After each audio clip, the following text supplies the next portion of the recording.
فقد قال علي عليه السلام: من تعرى من لباس التقوى لم يسره شيء من الدنيا۔ قرآن کبیرہ کے متعلق ہماری گفتگو جاری تھی۔ ماہ مبارک کی مناسبت سے پچھلا خطبہ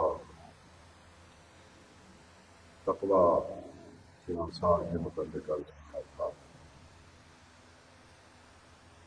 تو ایک نمازی نے اس میں چونکہ ایک سوال بھیجا، اس مناسبت سے مناسب سمجھا کہ کچھ اس کی وضاحت کر دی جائے۔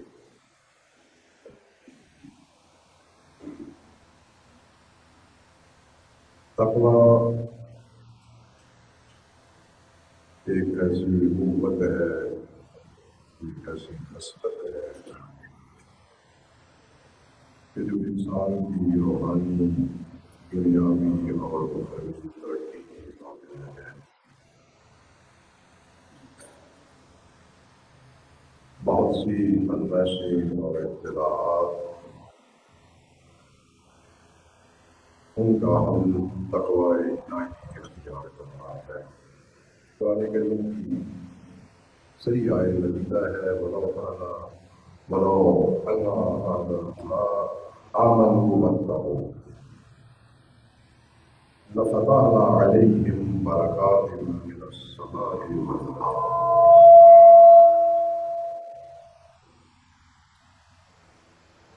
آیت مدینہ میں بے نیاز خالق مالک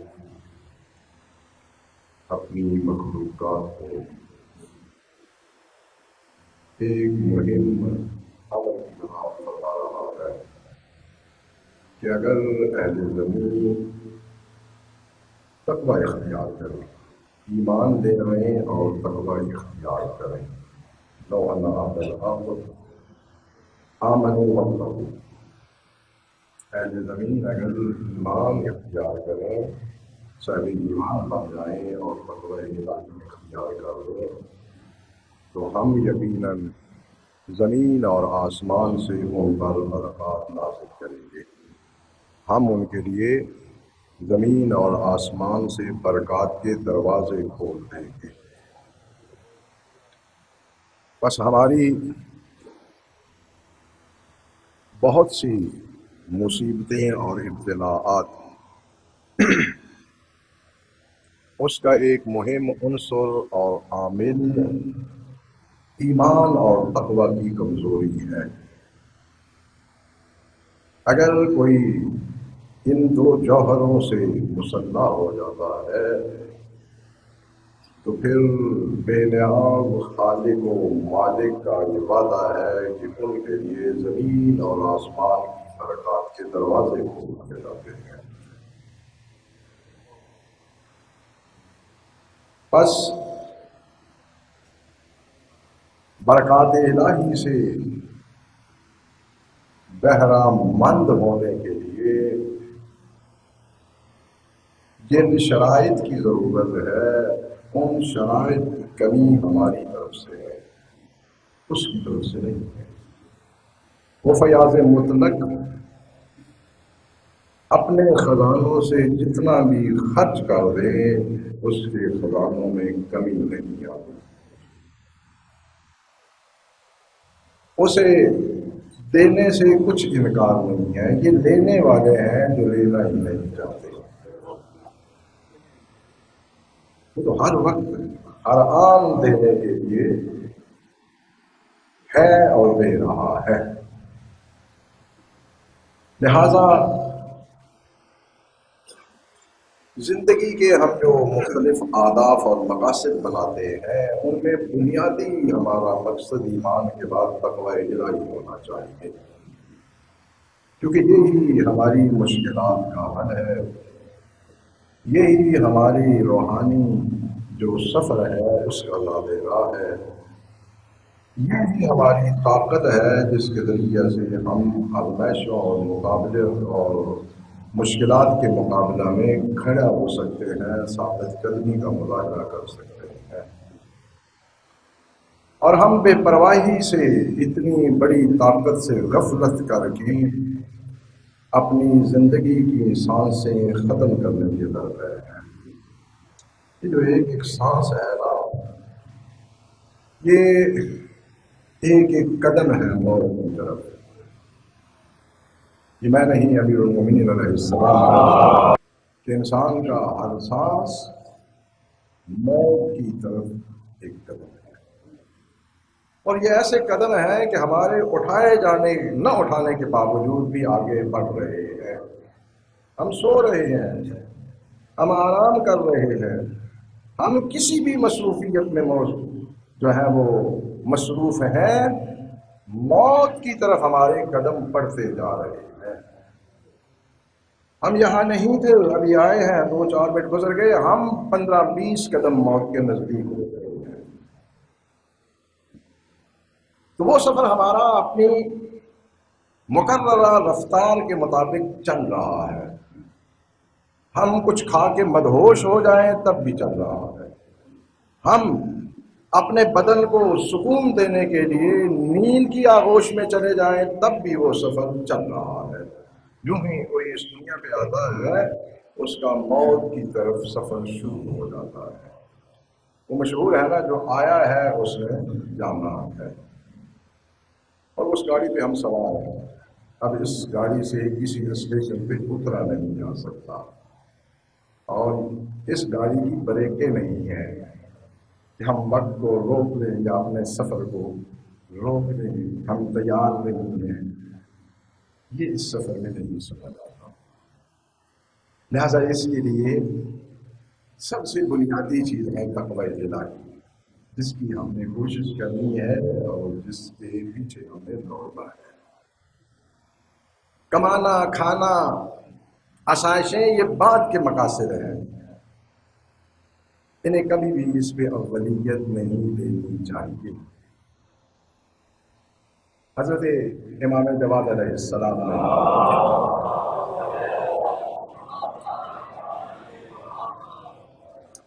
بڑی ایک جامع گفتگو فرمائی ہے، مختصر ہے، کاش میں آپ کے اذہان تک پہنچا سکوں۔ فرمایا کہ تقوی غایۃ لا یبلغ من اتبعہا۔ تقوی ایک ایسا مقصد ہے، ایک ایسا غایت اور مقصود ہے کہ وہ شخص کبھی ہلاک نہیں ہوتا جو اس کے پیچھے چلتا ہے، اس کی ہلاکت نہیں ہے۔ ولا یندم من عمل بہا، اور کبھی وہ پشیمان نہیں ہوتا جو اس پر عمل کرتا ہے۔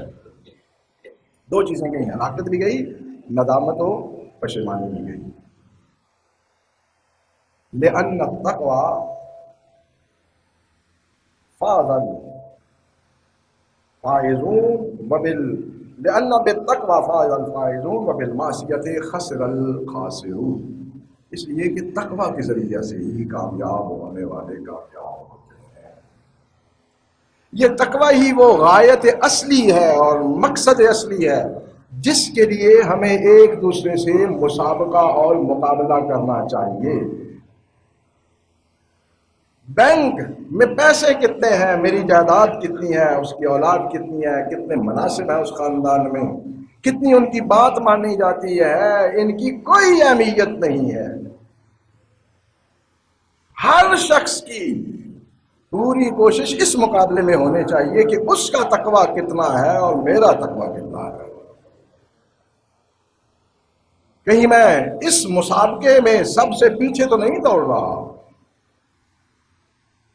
کیونکہ اس ہی مسابقے اور مقابلے میں جب ہم اچھی پوزیشن پہ جائیں گے تو پھر ہماری دنیا اور آخرت سدھر جائے گی، پھر زور لگانے کی ضرورت نہیں ہے۔ اور امیر المومنین علیہ السلام نے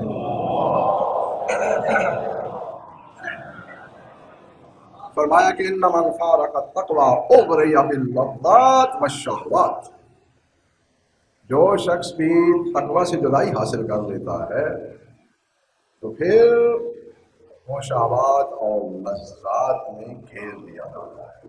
اس کو کبھی مسئلہ تھا. یہی تنہا انسان کے لیے تالا ہے، انسان کے لیے لگام ہے، انسان کے لیے یہی تنہا ہتھکڑی ہے. جب اس سے آزاد ہو جاتا ہے پھر لذتیں اور شہوت پرستیاں اس کا مقدر بن جاتی ہیں، پھر وہ روکنے والا معنی موجود ہی نہیں رہتا. وَبَكَى فِي تِيهِ السَّيِّئَاتِ، اور برائیوں کے جو گمراہیاں ہیں ان میں انسان واقع ہو جاتا ہے. ایک مختصر سی چیز عرض کرنا چاہتا ہوں، آپ اس سے دیکھیں گے کہ یہ سلسلہ کیسے شروع ہوتا ہے. اپنے معاشرے میں دیکھا ہوگا ہر شخص کو آپ کسی قانون سے، بات سے، معاشرتی قانون، اجتماعی قانون، حکومتی قانون، شرعی قانون، جب اس نے کچھ غلط کیا ہو تو اس قانون سے آپ اس کی گرفت کر سکتے ہیں، اسے روک سکتے ہیں، مگر جھوٹے شخص کا آپ کچھ نہیں بتا سکتے. اس لیے کہ جب اس کا جھوٹ پکڑا جائے گا ایک اور جھوٹ بول دے گا، جب اس کے پکڑنے کی نوبت آئے گی ایک اور جھوٹ بول دے گا، اور یہ سلسلہ اتنا جائے گا کہ پکڑنے کی نوبت ہی نہیں آنی. اور ہمارا معاشرہ تو ماشاء اللہ بہت دلیر ہے جھوٹ بولنے میں. میں نے تو معاشرے میں دیکھا ہے، جو آپ ناراض ہوں گے یقیناً اور آپ کا حق بنتا ہے، جو بالکل سچی بات بھی کر رہے ہوتے ہیں نا 70% جھوٹ بول رہے ہوتے ہیں. آپ جب کسی کی بات نقل کر رہے ہیں تو تب سچے ہوتے ہیں کہ بے عینی اس کے الفاظ کہیں. اگر خود اس میں کچھ ڈال دیا ہے تو پھر آپ جھوٹ بول رہے ہیں. کون اتنی غور کرتا ہے؟ کچھ بھی نہیں.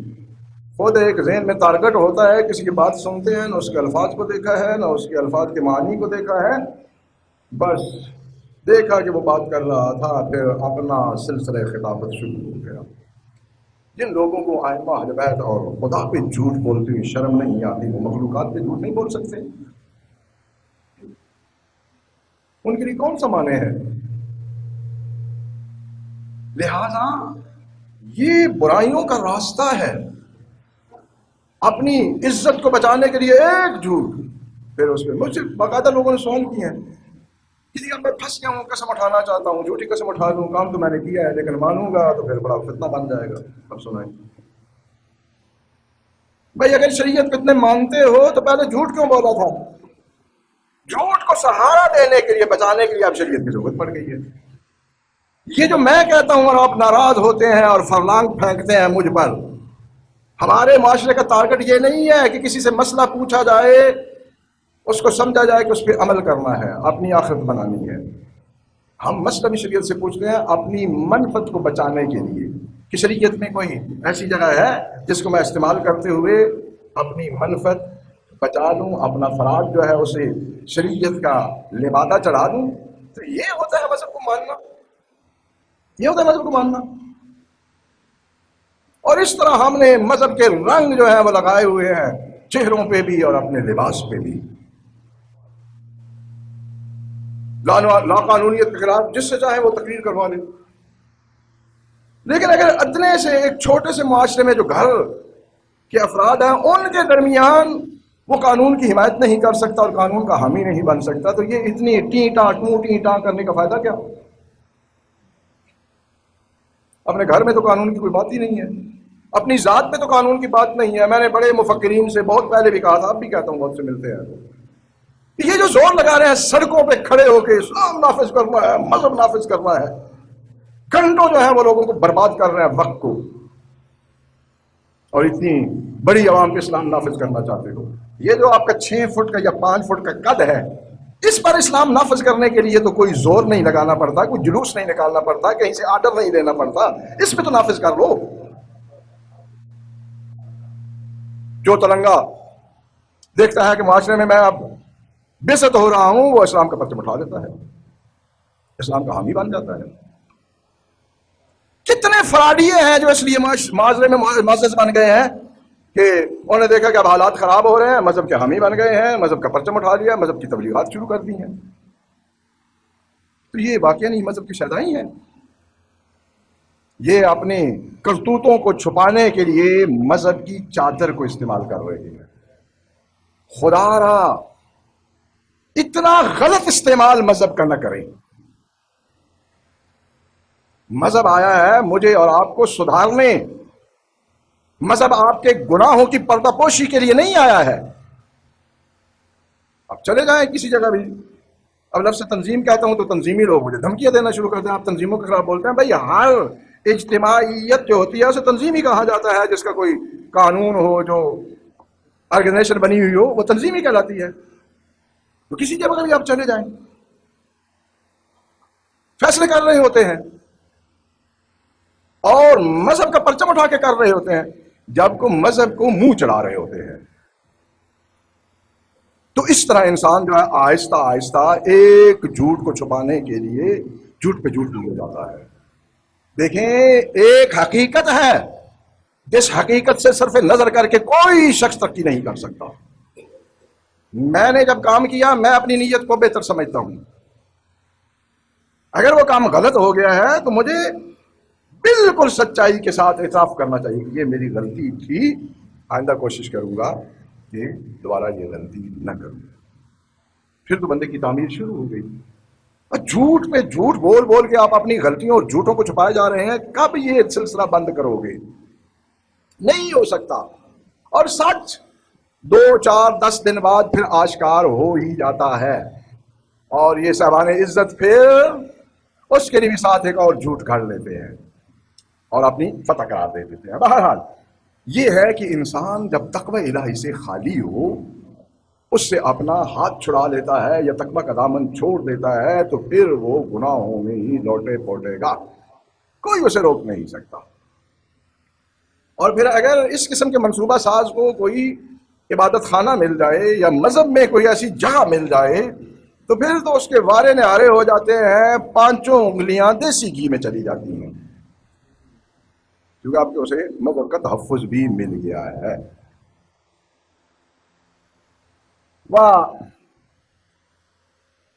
لازمہ کثیر التبعات، اور بہت سے برے انجام اس شخص کے لیے لازم ہو جاتے ہیں جو تقوی کو چھوڑ دیتا ہے.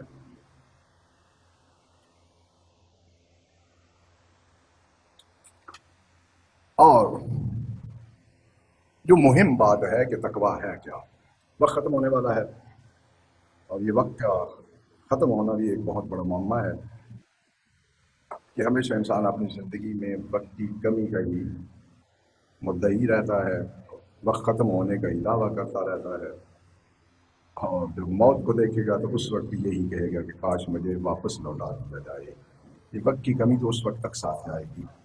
اس وقت کہے گا اگر مجھے لوٹا دو تو میں بہت اچھے کام کروں گا، لیکن وہاں سے جواب آئے گا کہ اب اس کا کچھ فائدہ نہیں ہے، وقت آپ کے ہاتھ سے نکل گیا. تقوی یہ وقائع یقین سے ہے، بچانا. متقی بچاتا ہے، خود کو بچانا کس سے؟ اللہ کی پکڑ سے، اللہ کی ناراضگی سے خود کو بچاتا ہے. ہم بہت سے جو کام کرتے ہیں نا وہ اسی پریشر سے کرتے ہیں. جی آپ یہ کیوں کر رہے ہیں؟ اس لیے کہ والد صاحب نے کہا تھا اگر نہیں کروں گا تو وہ ناراض ہو جائیں گے، اس لیے کر رہا ہوں. تو یہ والد کی ناراضگی سے بچا رہا ہے نا خود کو. انہوں نے کچھ طلب کی، آپ لا کے دے رہے ہیں، بھائی کیوں کر رہے ہو؟ والد نے کہا تھا کہ یہ چیز انہیں چاہیے، میں لے کے جا رہا ہوں. تو نہ لے کے جاتے تو کہے گا جناب نہ لے کے جاؤں تو والد صاحب ناراض ہوں گے. ان کی ناراضگی سے اپنے آپ کو بچا رہا ہوں. یہی کام ہے تقوی الہی کا. جہاں یہ عنصر ہوتا ہے نا، جو اس نے کہا ہے کرنا ہے اس کو اس وجہ سے کرتا ہے کہ نہیں کروں گا تو میرا خالق مالک ناراض ہو جائے گا، اور جو اس نے فرمایا ہے نہیں کرنا ہے اس کو اس لیے نہیں کرتا کہ اگر کروں گا تو میرا خالق مالک مجھ سے ناراض ہو جائے گا. بس تقوی وہ ذہنی کیفیت ہے کہ جو انسان کو خداوند متعال کی ناراضگی سے بچاتی ہے. وہ کون سا اللہ کو ماننے والا ہے جو کام کرنے سے پہلے اللہ سے پوچھتا ہی نہیں ہے کہ اس کام سے راضی ہوتا ہے یا ناراض ہوتا ہے؟ یہ اس صدی کے مسلمان ہیں، ان کا اسلام سے کیا تعلق؟ تو اس کا مطلب ہے اگر اس کی رضایت اور اس کی ناراضگی ہمارا معیار ہے تو کام کرنے سے پہلے ہم پوچھیں گے کہ یہ جو کرنا چاہتا ہوں کہیں اس پہ میرا مالک اور خالق ناراض تو نہیں ہو جائے گا۔ یہ جو نہیں کرنا چاہتا، تقویٰ بریک بھی ہے اور موٹر بھی ہے کام کرنے کی۔ یہ نہیں کہ میں نہیں کرتا بس نہیں کرتا، نہیں، کچھ کرنے پڑتے ہیں تقوی کی وجہ سے کام۔ نہیں کروں گا تو اللہ ناراض ہو جائے گا۔ لہذا امام صادق علیہ السلام نے بہت اچھا معنی تقوی کا بیان فرمایا ہے۔ یہ سب سے آخر میں اس لیے رکھا ہے کہ شاید آپ کو آخری جملہ یاد رہ جائے۔ بڑا مختصر سا واضح معنی، لیکن اس کو اپنانا بہت مشکل کام ہے۔ اور وہ جب حضرت سے پوچھا گیا کہ تقوی کیا ہے، لما سئل عن تفسیر تقوی کی تشریح وضاحت حضرت سے پوچھی گئی تو حضرت نے ایک مختصر سا جواب عنایت فرمایا، وہ یہ ہے کہ اللہ یفقد کاللہ حیث امرک ولا یراک حیث نہاک۔ بس مختصر تقوی یہ ہے کہ اللہ آپ کو اس جگہ پہ مفقود نہ پائے، یہ نہ ہو کہ اس جگہ پہ آپ اللہ کو نظر نہیں آ رہے جس کے کرنے کا اس نے تجھ کو حکم دیا ہے۔ جو کام کرنے کا حکم دیا ہے نا، وہ کرنے میں اگر آپ مصروف نہیں ہیں، وہاں نہیں دیکھے جا رہے تو تقوی نہیں ہے۔ کہ آپ کو اللہ فوت پائے، اللہ آپ کو دیکھے کہ وہاں آپ نہیں ہیں جس کام کے کرنے کا حکم دیا ہے، جہاں جانے کا اس نے حکم دیا ہے۔ ولا یراک حیث نہاک، اور اللہ آپ کو اس جگہ نہ دیکھے جس جگہ سے اس نے منع کیا ہے۔ بس آسان سا کام ہو گیا۔ یعنی اس جگہ اور اس کام میں نہ دیکھے جس سے روکا ہے، اور جس کا حکم دیا ہے اس جگہ سے ہمیں مفقود نہ دیکھے، تو پھر تقوی ہے۔ تقوی یہی کام کرتا ہے کہ جو اس نے کام کہا ہے اس کے کرنے پہ ابھارتا ہے، اور جس کام سے روکا ہے اس کے نزدیک جانے سے روکتا ہے۔ تو یہ تب ہی ہوگا نا کہ جب ہم اس کام کے متعلق پہلے جانتے ہوں کہ یہ کام کرنے کی اجازت ہے اس کی طرف سے یا نہیں۔ یہ انتہائی غفلت والا پہلو ہے کہ کام کرنے کے 10 سال بعد پوچھا جائے کہ وہ میں نے کیا تھا، اب اس کا شرعی حکم کیا ہے۔ اس کا مطلب ہے کہ حضور والا آپ کو اللہ کے احکام کی کوئی اہمیت نہیں ہے، ورنہ کرنے سے پہلے پوچھتے۔ جس کا علم نہیں ہے، جو جانتے ہیں ان سے پہلے پوچھ لو تاکہ تقوی والی صفت فوت نہ ہونے پائے۔ بارگاہ رب العزت میں